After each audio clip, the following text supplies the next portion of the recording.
श्री स्वामी समर्थ परब्रह्म ग्रंथाचा भाग 161. स्वामींचा त्या ठिकाणी आवाज घुमला, थांब.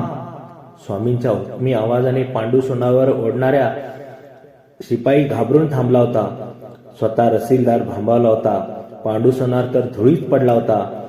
त्याच्या सदऱ्याची फाटेची चाळण झाली होती. पाठ रक्ताने न्हावून गेले होते. सर्वजण आवाजाच्या दिशेने पाहत असताना सर्वांना स्वामींची 7 फुटाहून अधिक उंच असणारी मूर्ती वर्तुळाकार गर्दी भेदून पुढे येताना दिसली. क्षणात कुजबूज सुरू झाली. स्वामी आले, स्वामी आले. कुजबूजचे रूपांतर कोलाहलमध्ये झाले. ते शब्द पांडू सोनारच्या बधीर झालेल्या जाणीवपर्यंत पोचले होते.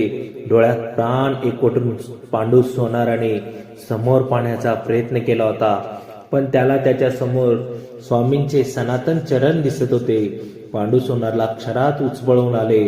स्वामी आपल्यासाठी धावून आले आहेत या भावनेने तो घायाळ पाठीवर आणि मानावर फुंकर घातली होती. भावना वेगाने त्याच्या तोंडून शब्द फुटत होते.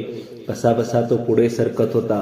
त्यांनी स्वामींच्या चरणावर स्वतःला झोकून दिले होते. आपल्या अश्रूंच्या अभिषेकाने तो स्वामी चरणावर करीत असताना स्वामींनी त्याच्याकडे करुणेने पाहिले.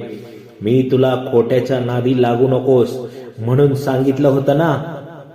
पांडू काय बोलणार होतो तो फक्त अश्रू ढाळीत होता. जर खरेपणाने वागला असतास तर आज सर्वांसमोर फटके खात स्वतःची प्रतिष्ठा करून घेतली नसतीस. पांडू सोनार निशब्द झाला होता. आता 3 मुलं येऊन स्वामींनी बिलगून रडू लागली होती. स्वामींनी मग रसीलदाराला हुकूम दिला, छोड दो इसे. साक्षात परब्रह्माचा आदेश तो. त्या आदेशाला आव्हान कोण देऊ शकणार. 10 फटके खाल्ले ना पांडूने. काफिये अपने के लिए सजा उसने भोगत लिए. पांडू सोनारला ऐकताच सुमाळून आले. अपराधाची जाणीव होण्यासाठी शिक्षा केली जाते ना. पांडूला आपल्या अपराधाची जाणीव झाली होती. उसे पछतावा भी हुआ है. वो फिर से कभी अपराध नहीं करेगा. उठो पांडू, उठो. पांडू आपल्या मुलांच्या सहाय्याने उठून उभा राहिला होता. स्वामी समर्थांची दिव्य मूर्ती समोर पाहून त्याला वाटले होते की आपल्या जखमा भरून आल्या आहेत. तो नतमस्तक झाला होता. जेव्हा त्याने मान वर करून पाहिले तेव्हा स्वामी निघून जात होते. पांडू सोनार आपल्या मुलासह स्वामींच्या मागोमाग धावला, परंतु स्वामींच्या चालणाऱ्या वेगापुढे चालण्याचा वेग त्याचा फिका पडला. यानंतरची कथा पुढील भागात. श्री स्वामी समर्थ.